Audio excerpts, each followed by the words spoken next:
Look at our matching colors today. Black and black.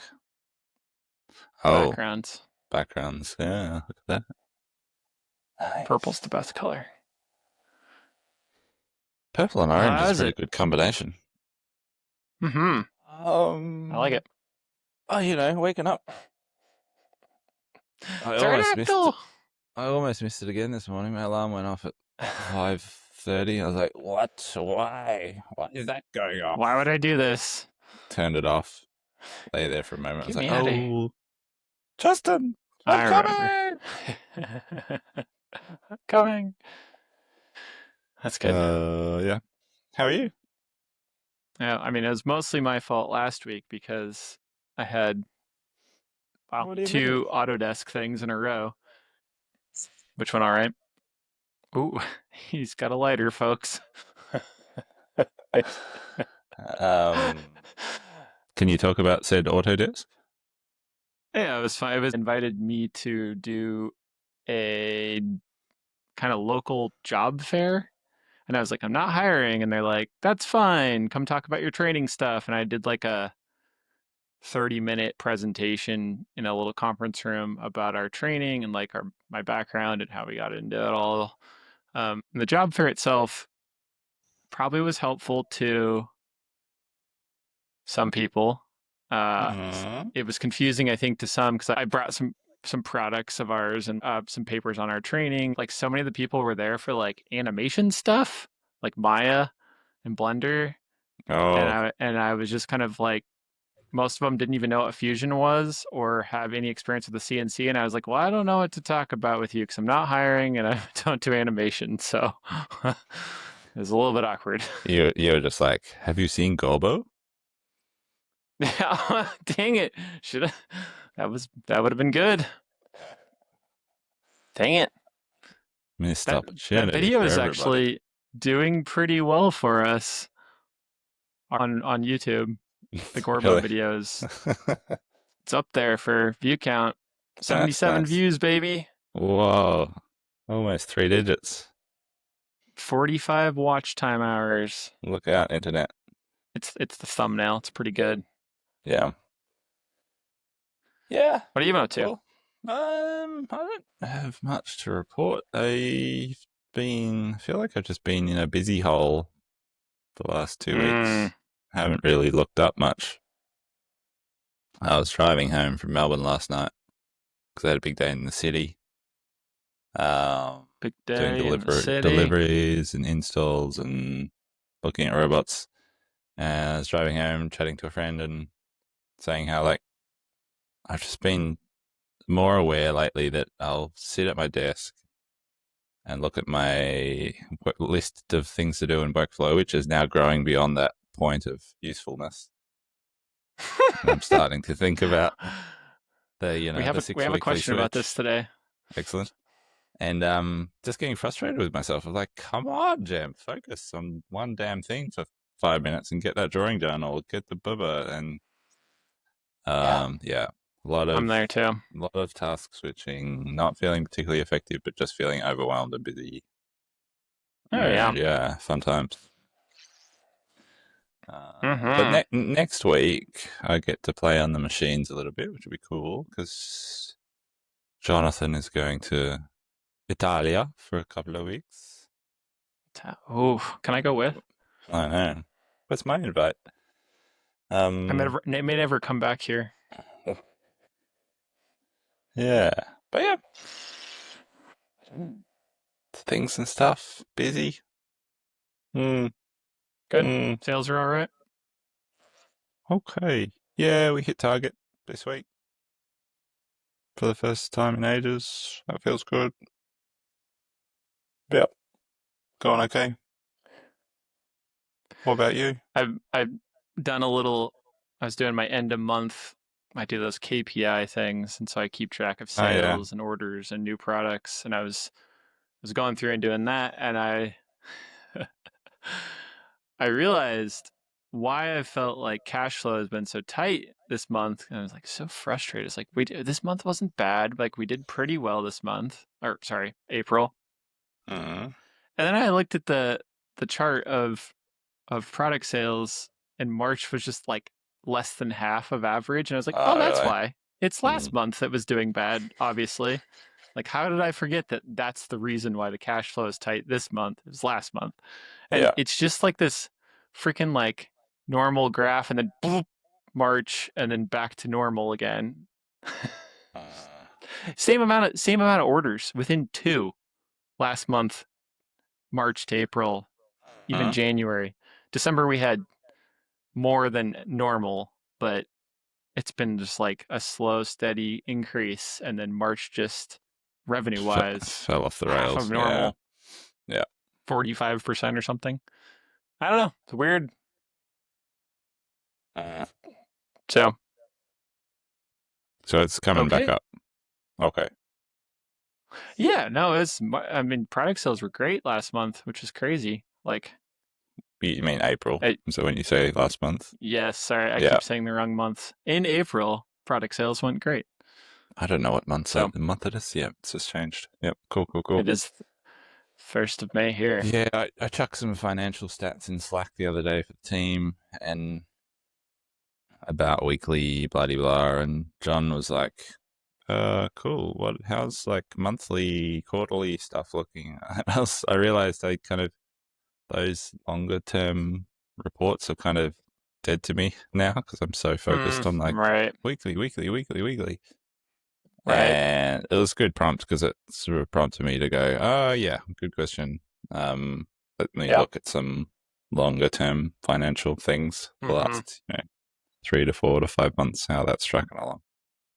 Right. And yeah, it really just fell off a cliff for us. I was so optimistic at the end of December when we walked out the door for summer holidays, and then it just went. Burp. And Yeah. then 3 months of very slow, basically sort of half revenue of what it should have been, which makes digs a cash hole shockingly Yeah. fast. Right. Right. And then Doesn't take yeah, much. April's picking up. April did pick up. So we track our work in progress, which is like the value of all our jobs in the system relative to their completion stage. So if we have a Okay. $10,000 job in the Wow. system and that's just been ordered, like just approved, it's worth Yep. $10,000. And as it Right. gets tracked through, machining, sanding, finishing in Airtable, its sort of work in progress value decreases because it's like, cool, we've done Ah, more of that smart. work. It's getting Yep. closer to completion. It's just a useful metric to sort of track. And in Feb, I think our total work in progress value had fallen to about 50,000, which is concerningly low. Anything under sort of 100 starts to feel very lean on the floor. Like, cool, we don't really have enough to do. Yeah.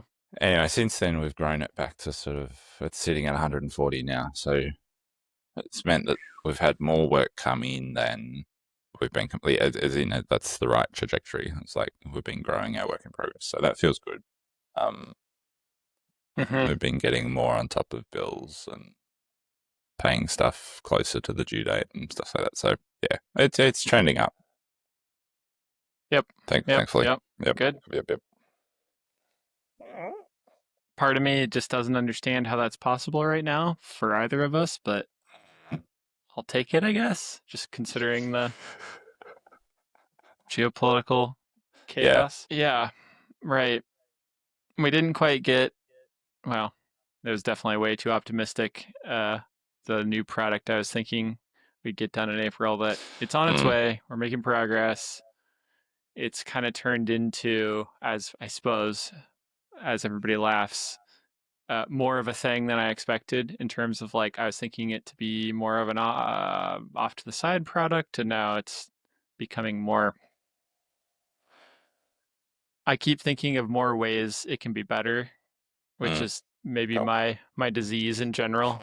Um, and that's good. I mean, it's good in the sense we have two products right now that we're doing the same thing where they've been prototyped and the one was basically ready to go.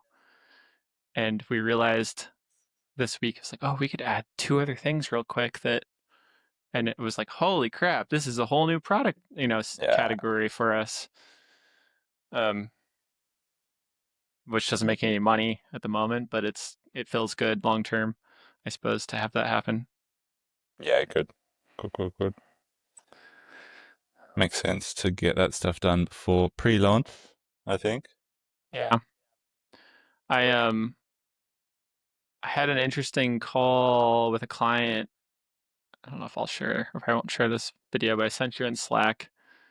Uh, this client wanted help with some kind of training of how to nest better, but as we both laugh internally about nesting better in Fusion. Um, and so we went through, and some of the answers to it were not actually nesting. In my mind, it was patterning and doing reliable production work. That's not unique nest per sheet. It's make a reliable, repeatable sheet that you know where all the tabs are and stuff like that. So that went really well. But what was new for me was this person had a really dialed setup where we were doing like a screen share to go through the how I was working through the Fusion file to show them. They were video chatting with me, but then they could live remote to their Shop Saver machine, start it. He went off, loaded the sheets, and had live view internally, like, kind of like we have a camera, right, to watch it. So he was like watching it run the sheets we had just set up as we were still on a Zoom call. And then he eventually took his phone out there and was video chatting with me as it was running. I was like, this is like, I know people do this stuff and I could absolutely do it too, but it was like weird to be on the other side of like in No, another state watching somebody machine something I just done on the computer here. So that's it was awesome. a wild, it felt wilder maybe than I'm describing it. No, that's cool.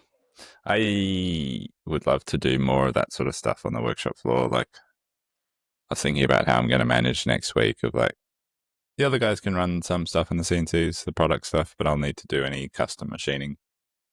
And how am I going to sort of continue my like work in terms of calls and making Loom videos for quotes and things, whilst also being more on the floor. Right. And I was thinking about like, do I need a different do I need a headset, like an aviation headset or something that's like good at blocking out background sounds, so I can continue to do like client facing stuff Yes. with workshop noise. And And like a yeah, camera that projects off your chest so you can just continue I to can like just walk have around. live FaceTime and Yeah, have both hands free still. exactly. Little pendant off the top of my head, little helmet. Hey, just people are getting Ugh. like motion sick because it's going around so fast. um, yeah. Right. We've got a Look at array of questions. stuff today. Look at these Yeah, I asked for questions. asked for some Q&A on Instagram. A decent amount of questions. Sweet. Um, try to jump in. What do you want to do? What do you want to do? Yeah. Questions. Let's hit a question or two. Questions. We got a bunch. I guess we'll just go and received order. Dylan, Palladium Machining. What is a project that each of you have shelved that you wish you could restart? Ooh. Pause while my brain works.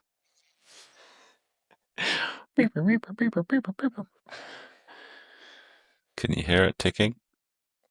I think Um, mine's pretty easy to some degree. I guess maybe I don't quite understand the intention of restart if it's like continue or start it over to do it a different way. But I would say I would like to find a way to work the knack wall product into our CNC product line. uh, Um, and it's just kind of a time and resources thing still, where like I think it's valuable potentially, and it's just kind of finding what that is exactly. And we've talked about here a bunch of ways that could work, but yeah, yeah, that's mine. yeah. Be nice to see Knack make a reappearance somehow, someday. Mhm. That'd Yeah, be cool, given how much work you've done on it.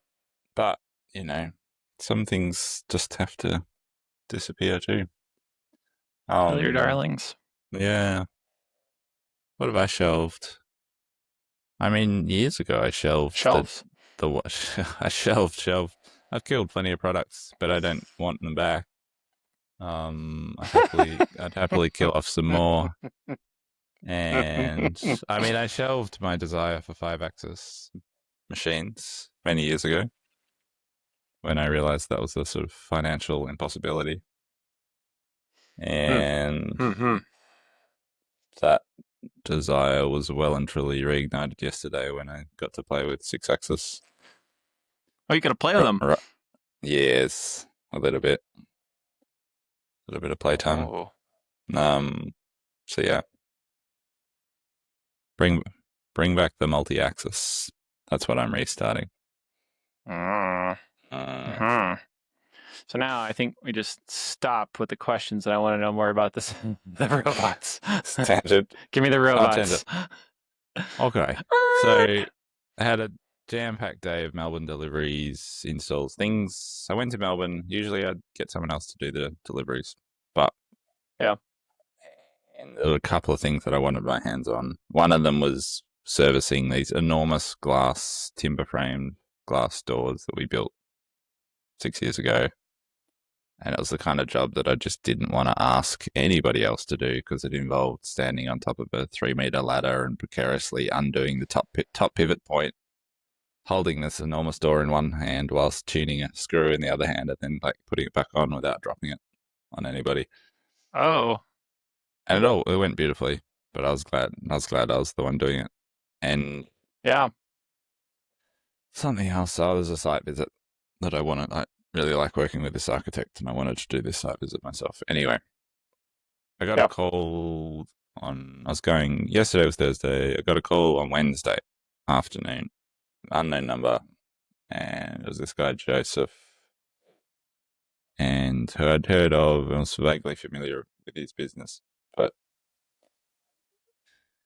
yeah, I don't want to sort of go into detail about what's going on for him, but basically Mm-hmm. he Mm-hmm. closed his business some years ago, and is now only now sort of selling off some of his equipment. He sold his big BSC router years ago, flatbed, but he's still got all these robots, and he's basically calling me ahead of listing them, saying, "Hey, I've got these robots. Are you interested?" Not knowing that I've been thinking about this, thinking about cobots and sanding and stuff. I thought you maybe just had a very public penchant for multi-axis robots. Yeah. You're not Anyway, around town. so I shuffled some things around and managed to get there for an hour and a bit yesterday. It was just so eye opening. It was my closest encounter with that sort of robot. Like we're talking big 250 kilo payload, ABB Oh, arms, I didn't know that. Woo. 3 big ones, 3 smaller ones. 2 of the big ones were running. We had a bit of a fiddle, and he showed me like just in about an hour. Like he took me through like how he used to use them and how he programs them, and um Wild.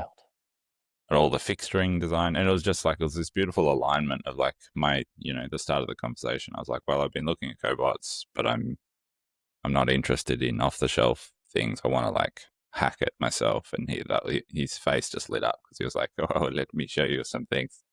Because that's exactly how he works as well. And he's like showing me all these like weird fixtures he's made for like producing different jobs. And my brain just went into absolute overdrive of just like a million ideas as he was describing these things and showing me different vacuum hold Yeah. down fixtures and ways of working with these robots. And one moment where I was particularly like brain explodey was we were talking about like tool changing, you put your part clamped in a vacuum fixture and you can tool change and then come back and do your sanding, blah, blah, blah.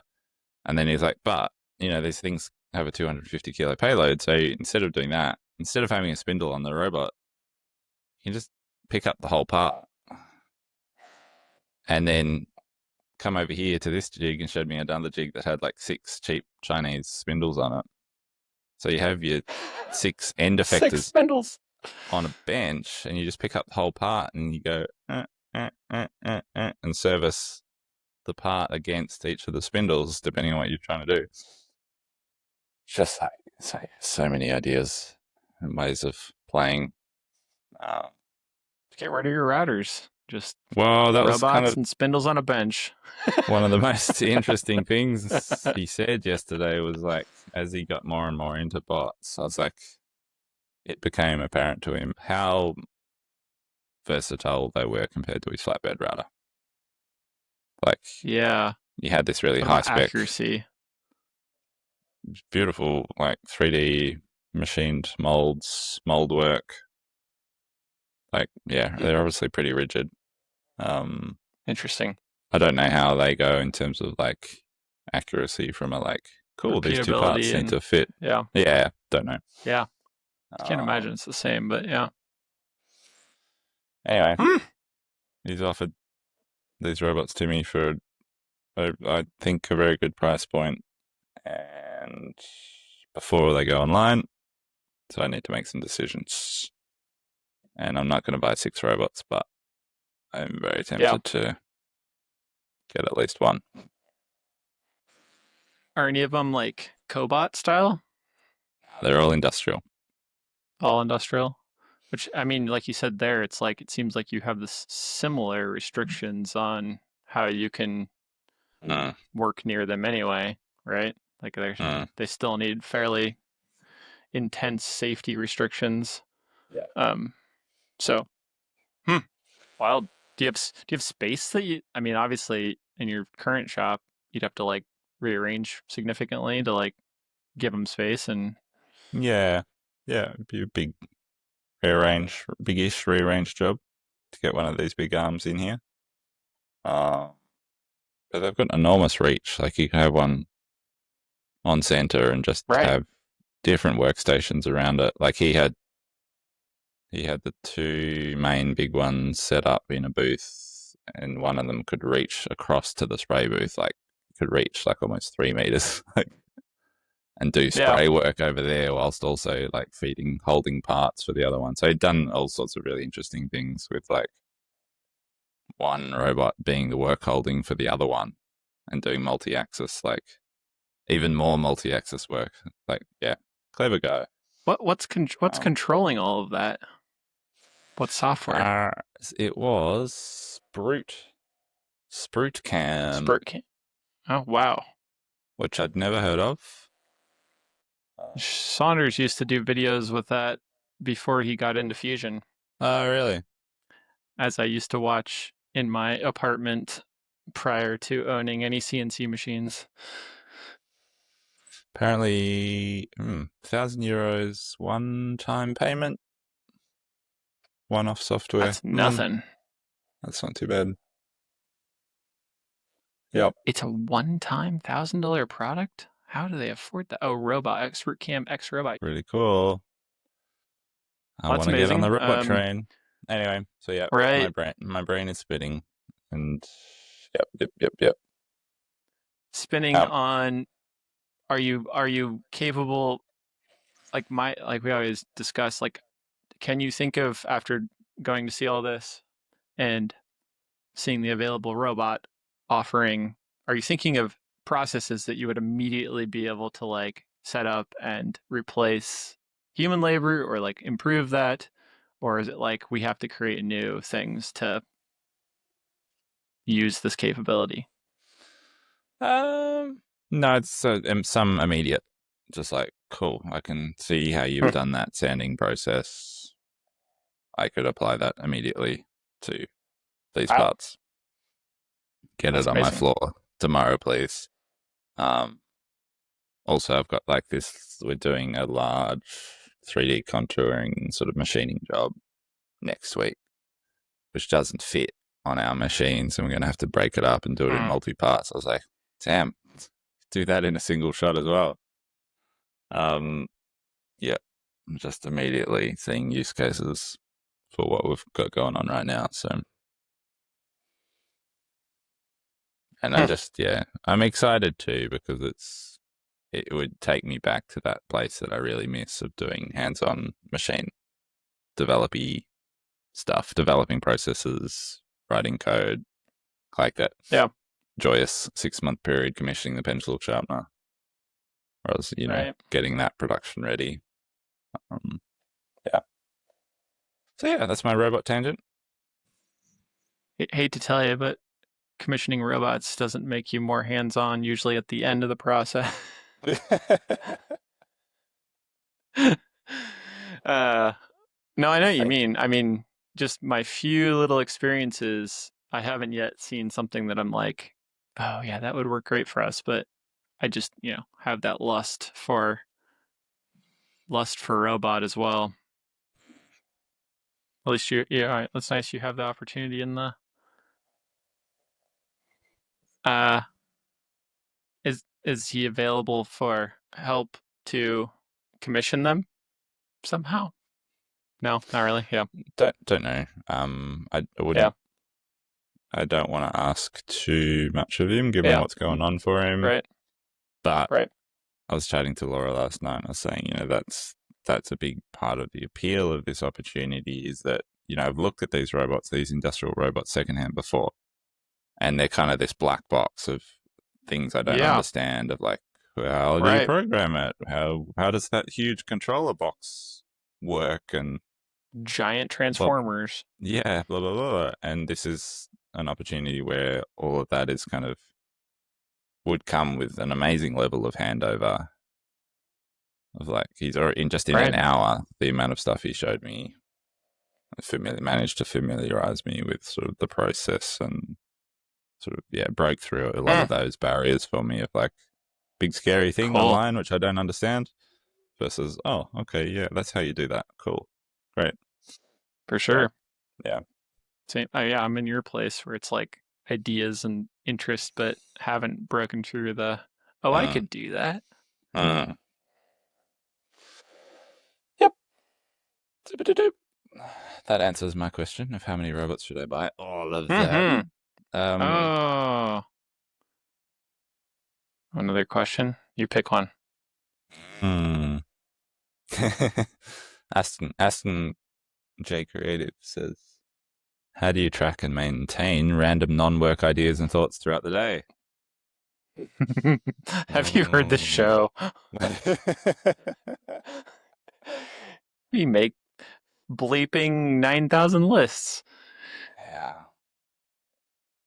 Voice My memos. answer, yeah, yours is voice memos. My answer is it works. I still have like this like productivity shame, I think, about it, but I use this app called Drafts, Drafts. I think it's Mac and iOS. I don't know if it's other things, but it's a text, plain text list. I used to use it more like kind of hacky where you could like make these little workflows with it, especially on your phone. It was nice to like you can draft in it and then like make it upload to your Dropbox or like all this kind of stuff. And I used to use some of that. Now I literally just use it to make text lists. It really has like very little functionality other than that for me, but it just easily syncs between my Mac and my phone and my other Mac. I mean, you could pick any system like this that's like notes or Mm. I don't even know, workflowy, whatever it is. I mean, the nice thing is I never have to log into it. It's just always there and it syncs through iCloud. Okay. Uh, and so I'll just make quick lists. And then other than that, as I continue to find utility in, I use my little day plan pads when I'm trying to like focus on what I actually want to get accomplished that day. I write it down on my list and I cross it off with red marker because it feels nice. Satisfaction. Yeah. And that's kind of it anymore, which is it kind of works, I guess. It's very shallow focused at like usually like a day at a time. It's not like I'm planning a month out. Do you ever do that thing where you've done something that wasn't on your list and you have to write it on the list just so you can cross it off? Yeah, that's like the best tech ever. That's how you it's like heating up the pan and putting some butter in it, like you're not even doing anything yet, but you're getting that pan ready. um, I I I told Aaron about that a long time ago and I learned about it in like a productivity book or something, and she's like, "That's stupid." And since she's told me she's done it before. She used to hate making lists of any type. She like, I'll just remember it all, and she could like do that through architecture school. And I was always like, "You're crazy. I need Whoa, like whoa. 9 lists for one project." Yeah, too many lists. List attrition is high. Um, Random stuff throughout the day. One of the most, if it's super random and out of context, and I'm not sitting here at my desk, I have the voice memo shortcut on my watch, Yeah. and so that's kind of the most accessible thing. It then relies on me Right. remembering to check that and transcribe it or get it out of voice memos. But I'm Mm-hmm. getting better at checking that regularly. The other thing I do is I text myself. I'll be like, Oh. "Hey, useless Apple assistant, send a message to Jam, and then brain dump whatever it is." Yeah. And that's probably one of the more effective ones because then there's this unread message sitting in my message inbox, and I will like when I'm on my laptop, I'll see that and I'll go, "Oh yeah, cool," and then I'll copy and paste that to the appropriate spot in workflow, which is just my Interesting. rolling daily list of all the stuff I haven't done. Um, yeah, that's my random capture. One thing that's cool about drafts, and you can make shortcuts to do this too, is you can have it prepend or append, like at the beginning or Mm-hmm. the end of like a text note. So like if you keep some list or other things, you can have it like add to the bottom or the top of a list, or That's like a cool. Apple Note. Um, I think you can do that with That's other cool. things too, but Yeah, I yeah. always get frustrated. I don't actually know what my preference is, but I always get frustrated with other things that are like automatically inserted via API or Mm-hmm. something. I'm like, no, don't go there. Yeah. Go at the other. Go at the top, Yeah. or like, That's kind of it depends on what it is. yeah. Cool. Little aside, I've been using Pi like at least once daily driving Cool. processing. It's been Therapy pretty pie. helpful. Nice. Therapy Pi.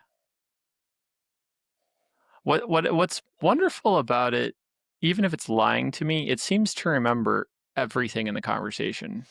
Interesting. Like it doesn't seem to forget. I mean, supposedly GPT enabled cross thread memory now, like Mm. retroactively. So like supposedly it's knowing everything in all the threads now. I haven't tested that, It's. but I've done a little bit of stuff with that since they released that feature. I did like I saw a cool prompt on Reddit or something of like since that feature came out of like tell me my top 5 blind spots or weaknesses, and oh, it was on point. Like it was like oh, this is fantastic. And none of it was particularly surprising, but it was all great stuff to go. Yeah, yeah, absolutely.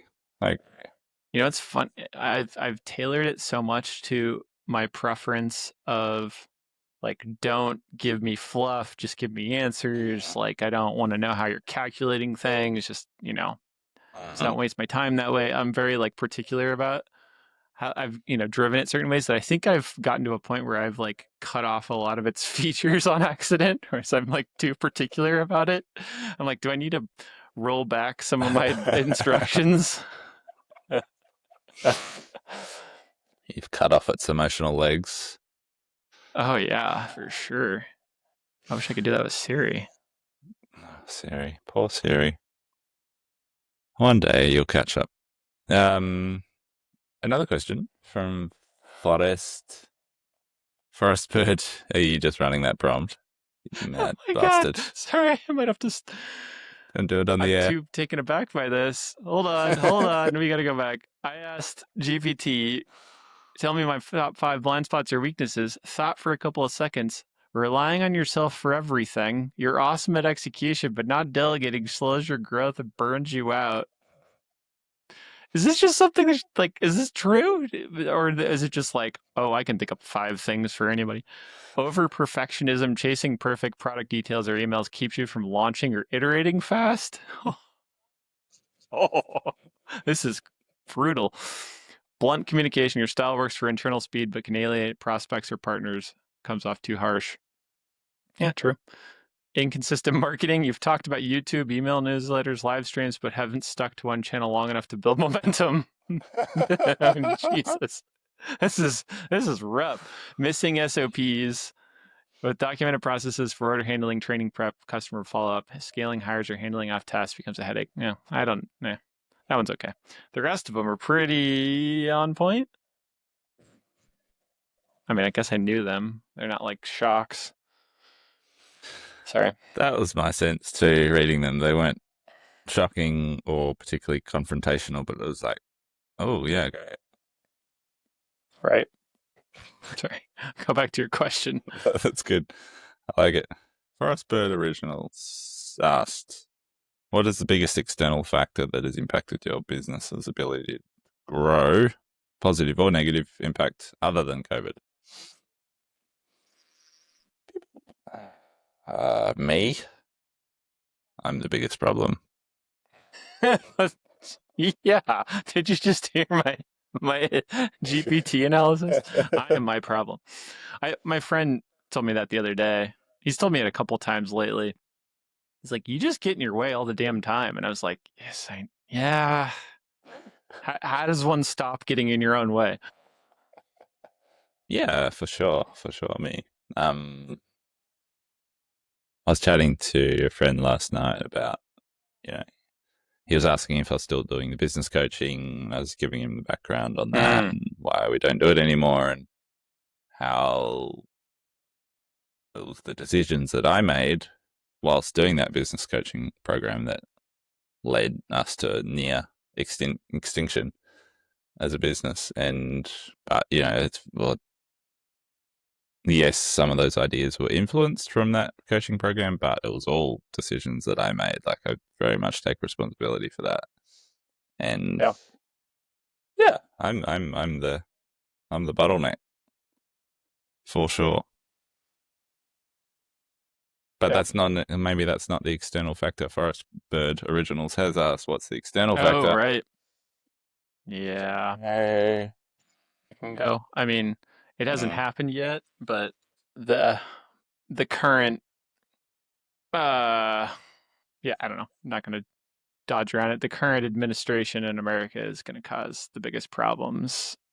I mean, I'm literally just sitting and waiting to see if anything lands in a sensible way so that I can decide how and what to continue purchasing from overseas. Because if I buy something currently, I don't know what happens when it gets here. Supposedly tomorrow is the day that everything changes. Maybe, but it keeps changing that it's changing. Um, so it hasn't fully affected us. I'd say March, we maybe had some down sales because of it, but just in general, the uncertain economic factors. But it's very concerning going forward. Mm. Um, Not just importing, but just what happens to the rest of everything in, I don't know, business, economics. Does my wife keep her job because people get afraid of building buildings Yeah. because nobody knows what's going to happen and then nobody wants to make buildings and she doesn't have a job and it's like, yeah, that's the scary part to me right now. Yeah. A lot of Yeah, people. for sure. Yep. Mm. That I was a like fun that new one. question you've added on the bottom. Mhm. Sounds lighter. Patrick just made it in. Didn't Oh. know he was live to the show, but I just checked the show questions again and Patrick Becerra, do you use headphones, speakers, or no music in the shop or prefer podcasts? Oh, I have a rant. You have your own DJ, probably. I've been Oh, that's what rece- I've been receiving these litigious emails lately. I can't tell if it's a scam from what? How's maybe this have to do someone with can tell music? me. One Music, One License. Allegedly, they're part of APRA, which is the Australian like music body Oh, that represents right. music artists and you pay and collects royalties for musicians who are played on the radio or public broadcast. Yep. Yep. Song plays on the radio, APRA collects a little bit of money that goes back to the artist. Yeah. 100% want to support musicians. But I've been getting these Mm-hmm. emails and phone calls now from this platform called One Music, One License, who are insisting that because we're a business, even though we're not public facing, if one of my staff is playing shop music from Shopify on their phone, on the amplifier in the workshop, broadcasting, Oh my that we have God. to start paying license fees. And I got a bit fed What? up with the emails, and they just came on quite aggressive from the start of like, all right, hi, you, what do you do there? Oh, yeah, well, you need to be paying licenses. I was like, do I? And are you a real business? Because when I Google there's a whole bunch of people asking, is this a scam? And anyway, I sent them quite a strongly worded email recently that they haven't responded to, saying like, yes, I 100% want to support artists, but please demonstrate how you're doing that, blah, blah, blah, blah, blah, and tell me why we need to subscribe. Anyway, Sounds kind of like a patent troll to me. mm, anyway, Kind of like trying to scare tactic you into like paying for something you don't technically need to pay for. yep, feels like that. Similar to, similar to we us getting an approved patent and then getting letters from these scam companies that are like, all right, now you owe. They like make their names seem like something that's like the government. Yeah, Like, you owe this to publicize your new patent. And it's like $1,400 with just like a way to pay them. And it's like, this is just a scam. Like, there's, anyway. they're Hmm. just That's trolling stupid. new patents and Yeah. contacting. Yep, yep, yep, yep. Yes, I use headphone speakers, no music, all of the above. I just can't listen to podcasts at work, except if I'm trying to edit this damn thing whilst getting work done. It's the only podcast I listen to at work. Um, That's kind of true for me too. yes, I chop and change depending on what I'm doing, and I've been increasingly aware lately in my like scatterbrain, unfocused state that sometimes I'll think, oh, I'll put some music on that'll help me like focus me for the next half an hour, and I'll get like a minute into a track, and I'll be like, oh, I do not have the bandwidth for this. Like my Stop. brain is like, no, too many inputs. So I turn it off again. Um, but yeah, I do have. Yep. I've got some lovely N-cell monitor speakers left and right of my head on my desk here. And because I don't share an office with anyone anymore, I will play very loud music often during the workday, much to my Yeah. pleasure. Yeah, I don't. Mm, depends. I can't really listen to anything when I'm at the mill. That's like true, like, unless it's like repeat running something. But if I'm testing something, it's like everything has to be off, no distractions. Uh, It's too much like focus needed. Um, if I'm writing something, I can't listen to anything.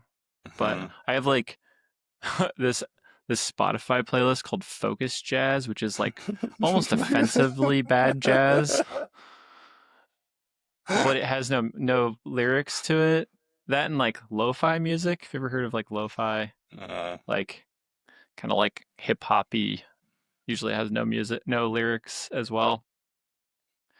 That kind of stuff. But I do listen to some lyricy music if I'm just like modeling or doing cam. I can listen to lyrics and be fine. I don't know. If there's words involved, I can't listen to uh. lyrics at the same time. Yeah. Anyway, that's my answer. Yeah. Yeah.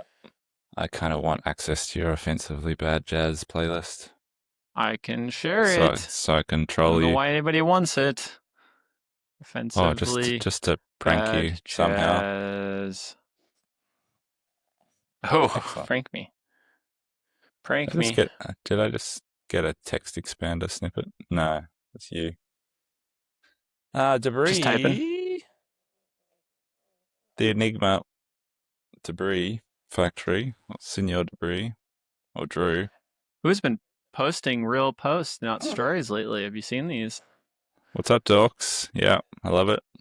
I'm into it. Keep it coming. What's up, dorks? I like the style. Debris says style of end mill or other tool you wish you knew about 5 years earlier.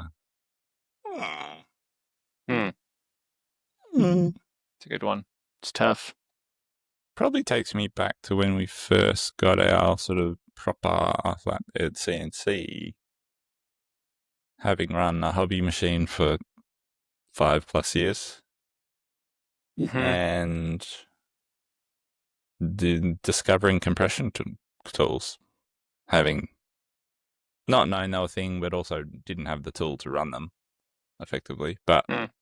we could have run small diameter compression tools on the old hobby grade machine, actually. Just, yeah, didn't know they existed. And just remember how blown my mind was when I discovered, you know, a 9.5 Got millimeter top and compression bottom. cutter, and you could blow through a 18 mil sheet of plywood in a single shot. Amazing. Whenever we talk about compression tools in our training classes, we go through different tooling and like how you set them up and just kind of like the forces of them and how to think about tool feed and all that kind of stuff. And I always have this moment every time, and everybody else seems to have the similar appreciation of like, how in the hell did they not just explode? They're literally forcing the chips to the center of the tool, up and down at the same time. Like, I don't understand how the heat doesn't just destroy the tool in the center, like the middle Mm, ground. It just doesn't make sense to me. It obviously leaves it behind in its wake, but like, I don't know. Still doesn't make sense how that works at all for as long as it does. yep, they do last a long time. Cool things, as long as you don't start a fire. I started a fire last week, actually. Making those bloody Oh. road tracks with the kids. I'm a little bit Oh. worried about having to run the machines next week because it proved to me just how rusty I am programming and running the CNC. What did you do? Drill with a down cutter? In a couple of hours, I broke two tools and started a fire.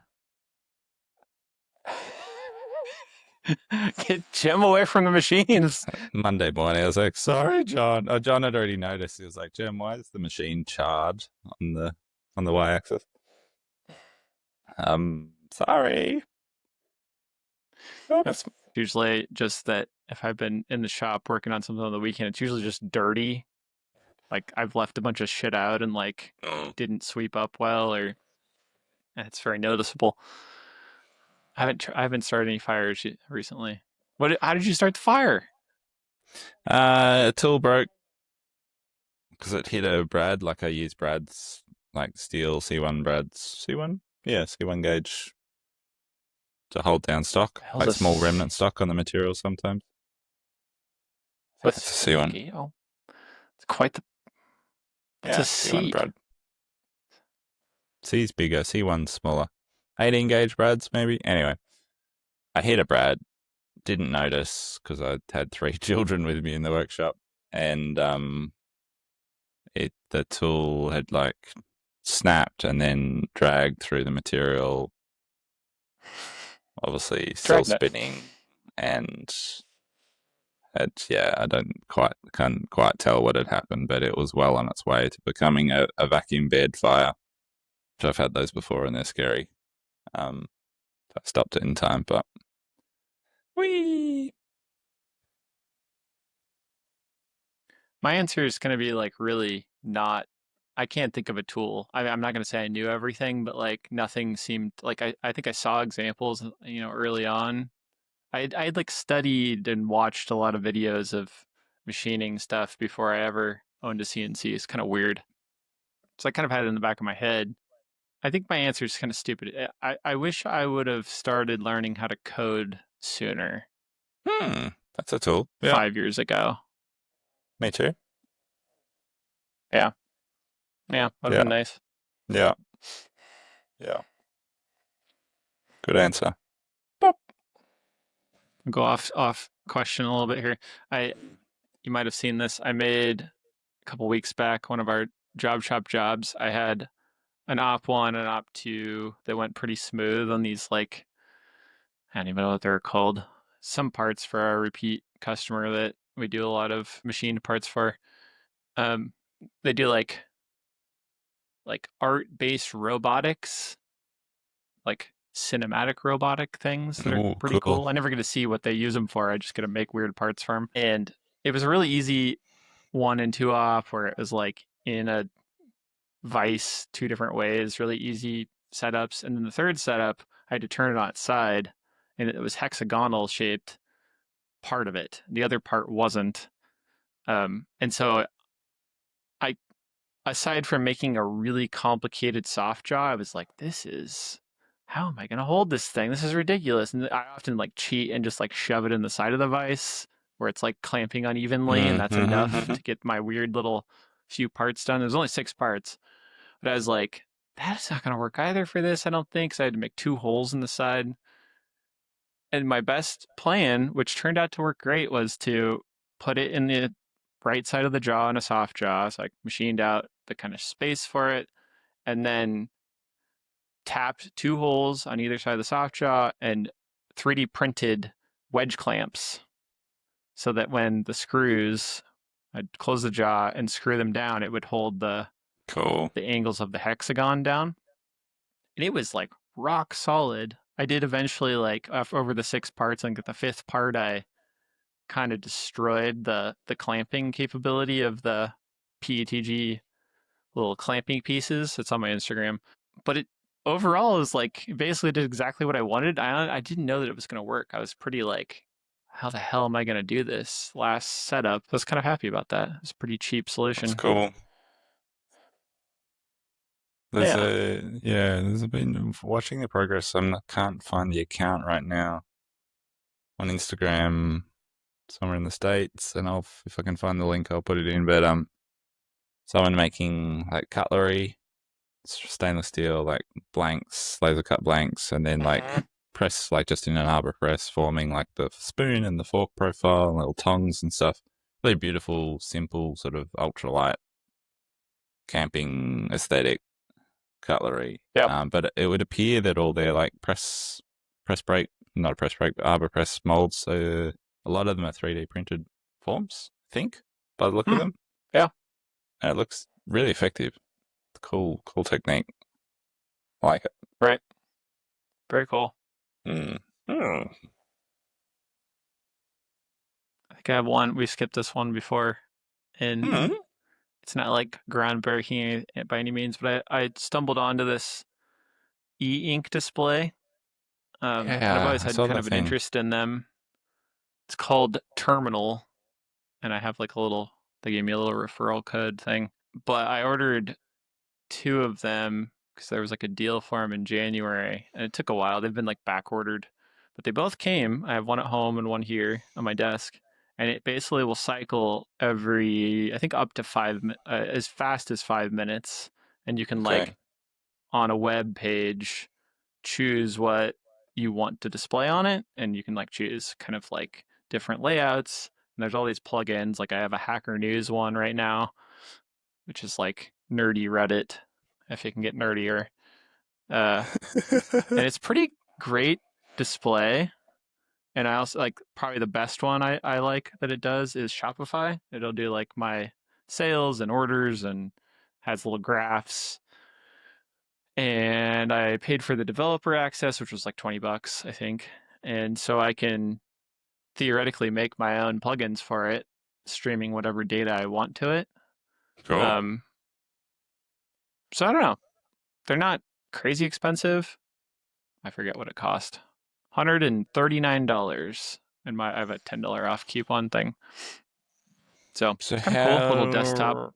Google Calendar. So you don't need any hardware. It's not. It's more than just a monitor. You don't need hardware to run it. It's its own. You can stream whatever you want to it, right? Like I'm just trying to understand what the Um, difference is of just having a cheap small monitor but then you need a device to. no, no. This it has this whole service to it where it's Yeah. like what you're doing with their web page dashboard is they've got all these pre-built plugins, and then also you can, as a user, develop a plugin that's not part of their service. They're like contributing to like almost like an app store, and then other people can use it. Like I have like one that's like I tried it, I didn't really use it very long, but one that shows like the office quotes or like little jokes. You can have there's a crap ton of things Yeah. Cool. like your Google Analytics. You can do Yeah. Yeah. custom texts, Reddit posts.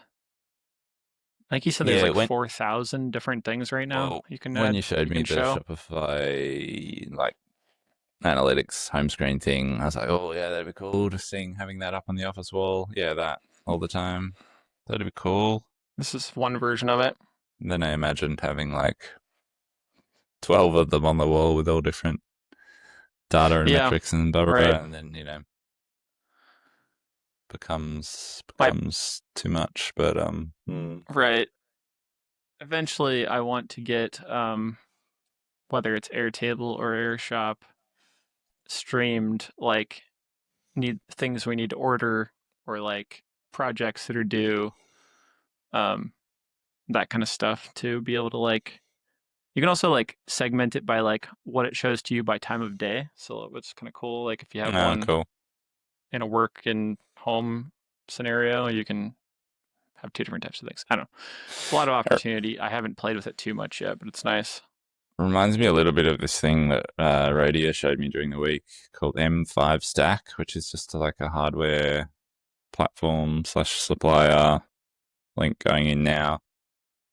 And it's just this all this cute, Hmm. awesome like Internet of Things, sensors, connectivity for like to assist with automation, and just like I just looked through the website. I was like, oh my god, I could spend the rest of my life just like fiddling with cool hardware like this and Yeah, making fun, hacky, automated little systems. There's something about it. never heard of it. The industrial design of it is kind of cute. It reminds me a tiny bit of teenage engineering, just in the way they've kind of designed Hmm. the Yeah, labeling and the right. sort of little screens and stuff. But yeah, also very cheap, very affordable hardware coming straight out of Shenzhen, I think. But yeah, links in there if you have need for such things. Unless unless you're an American, in which the first thing you see on the page is a U.S. tariff update notice. Yep. So won't be getting that. um, Cool. cool bananas. Have you listened to recent Bomb John's Business of Machining insurance rants from Saunders? I don't. I thought I'd listened to all of them. What is he ranting about this time? Oh, it's just I just it was nice to hear someone talking about insurance. Sounds like it's not a sentence. I thought I'd say. Um, it's nice to hear Mm. another business owner questioning the value of it, Value, and right, right. it's yeah, and yeah, going through yeah pros and cons of like, cool, do you pay? How much do you pay? What's it worth? Like, what's to insure Right. everything or just the important stuff? And also just his Saunders sort of, I think, quite good response of like, cool, like if we did lose everything tomorrow, some Just shut catastrophic it down. event, would you start it all? Like, would you go again? Which I think is a very interesting big question. And what would V2 look like if you did? Anyway, Yeah. your link you had I in mean, there about right. global Yeah. made me think Global. of that. But Have you seen them? Their yeah, I insurance think I've situation? no, I don't know what's going on for them. It's a pretty like high end furniture maker in St. Louis, I believe. Martin Goebel. 14-year-old company, and I remember watching this on their YouTube, or sorry, on their Instagram. So they had just moved into this new building. I think he bought it, if I remember right. And they had a storm, just like a standard rainstorm kind of thing. And the building leaked like mad. The roof like failed to some degree, and he had it insured. And their insurance company were just like, "Yeah, that didn't happen." Like both that the storm wasn't as bad as it was, and he has video of his building like in the parking lot. He was there at the time filming it, and he sent it to him. And he's had him in court for 4 years, What? and they won't pay. What I linked to is like their local St. Louis magazine, I guess, but a big story he posted, and he was insured. He had the place Mm, insured, and they just won't cover it. I think it would have sunk most businesses, honestly. Like he must mm-hmm. have had a really nice cushion capability to like Mm, cover the building repair, and like they lost a ton scary. of stuff inside. Just crazy. Yeah. These stories make me get my back up. Get my Mm-hmm. back up. Yep. That's kind of crazy too. If you just think about from like if you're the insurance company and you have any sense of what you're doing, you would not try to scam a person with 100,000+ Instagram followers out of their insurance claim when their building was. I mean, it's like, how do you? It's you think he's faking it? Like what? I don't understand that concept. How do you think you're going to get out of that? Lawyers, Maybe I it doesn't guess. matter to them. Yeah. Yeah, I Lawyers. suppose so. Yeah. Think he's got more than. I think he's got like 200,000, 170,000 Instagram followers. Nice one, Martin. Mm. Cobalt Insurance. Anyway, Ah. guess I'll just keep hoping that I never need insurance. Keep paying Where's for it. Mel today? Where's Mel and Doug? Why is Mel? I didn't. You didn't invite I'm them. unnerved by our missing our plans in the past. So maybe next week we'll do a live show again. Yes, sure, fair enough. Yep. We can have maybe more than one Mel or Doug. Cool. Beep boop. This ginger beer got me. The end. I got a The end. quote to send. Okay. Ooh, a minion. A Minion MP3 player. Found it on my desk. Who knows where that came from? Lovely. Lego Hell, fans out over there. here. Please. Lego Oh. fonts. Ooh, trying to find. There it is. Found it. Here we go. Oh, oh, it's on loop. Okay. Good vibe.